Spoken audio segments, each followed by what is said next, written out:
mga kapwa kong manlayag na labay ng class, hoping na okay ang ating audio. And ganun din at the same time, this is our movie review 17th, ika-17, and it's on the movie Bad Genius.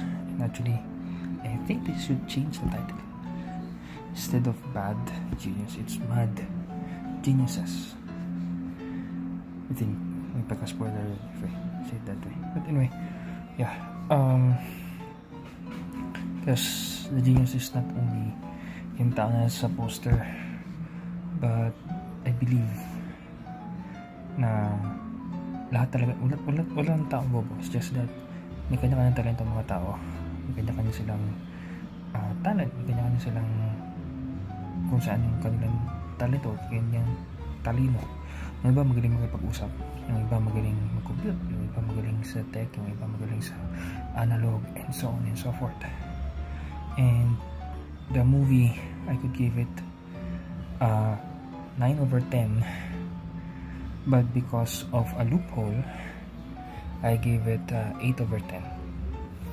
And it's a good film. It's a a film I could suggest na panoorin nyo. The thrill is there, the suspense is there. It's a good film. And also it's a way na nalala ko din yung sabi ng teacher ko na lahat talaga may talino, lahat talaga may talento. It's just that hindi nila nakikita minsan yung kanilang talino, and it's other people who are taking advantage of them because hindi nila nakita yun, or kasi mamanipula sila na iba. Thus, minsan they are being used in a bad way, or being abused, or being manipulated to do things na syempre ayaw nila or akala nila tama.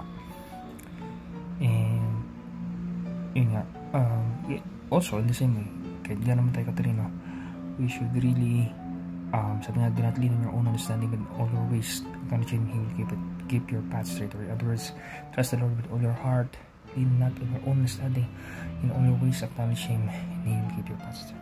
Kahit gano'n pa tayo katalino, kahit gano'n pa tayo galing gumawa ng plano, at the end of the day, if you acknowledge that God is Lord, and we make Jesus as Lord and Savior of our life, then meaning siya Lord. Meaning, if you have plans, you allow Him to change it, you allow Him to, okay Lord, ka na bahala, ito plano ko, pero guide me every step. Kasi we do not know things. We are only limited by what we see, what we feel, and so on and so forth. But God goes beyond. That's why nagpapagod niya tayo sa Kanya. And I have lots of testimonies on that, na it's all praise to God that I was able to humble down to Him and hayaan siya mag-lead. And it's always like halimbawa it's a graduation, umabot sa puntong minto na ako mangarap graduate. God said, gawin mo lang lahat ng pinapagawa ko sa'yo, ako na bahala. It comes na graduation na. Also in the same way, nalala ko before when God told me, kasi problema ako sa spine, pumapasok pa rin ako, pero when it hurts and hindi ako nakakapasok. So most of the subject I would fail due to absences, dahil nga hindi ako nakakapasok. So there's this subject na ikatlong beses ko na tinik, and God said, though technically failure due to absence na ako, hindi na pumapasok ako, but God said, pumasok ka, mag-exam ka. So pumasok ako na exam ako, and that's an oral exam, meaning tatanungin ka, sagutin mo, not written but oral.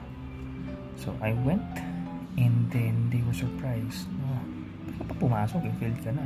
Sabi nila hindi.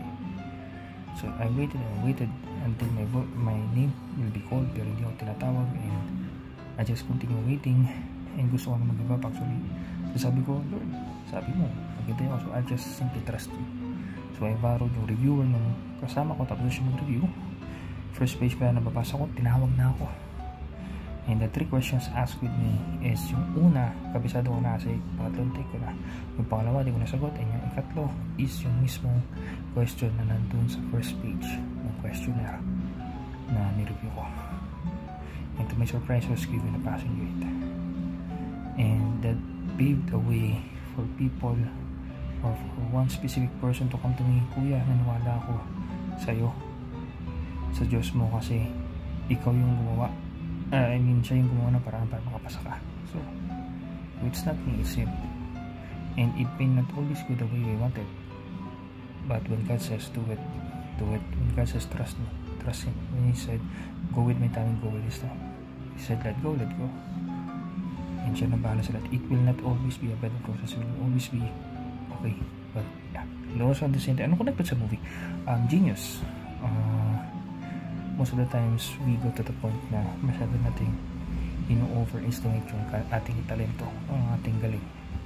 That's why we always need to know na yes, talino ka, pero mas magaling pa rin si Lord sa'yo. You need to always humble down yourself that you are not king, God is. And yeah, walang taong bobo. It's just that because hindi ka umarangkada sa isang side, useless ka naman. Wala kang useless. Merong kang talento, merong kang talino. Don't compare yourself to others.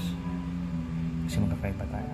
And yeah, allow God to use your talents and allow your talents to be used sa tama. Pero that aside, maganda yung movie. It's suspense, it's thrilling. Ang ganda ng gamit nila ng cinematography. Hindi ko na-spoil, basta it's good cinematography. They use the sound correctly, they use the transitions correctly. Ang ganda. It's just that one loophole, I won't spoil what it is, but just that one loophole. And maganda siya. That's why I give it that 8 over 10. But without that loophole, that is a 9 over 10. So yun lang. I hope na okay. And sorry, lagi ako may sharing.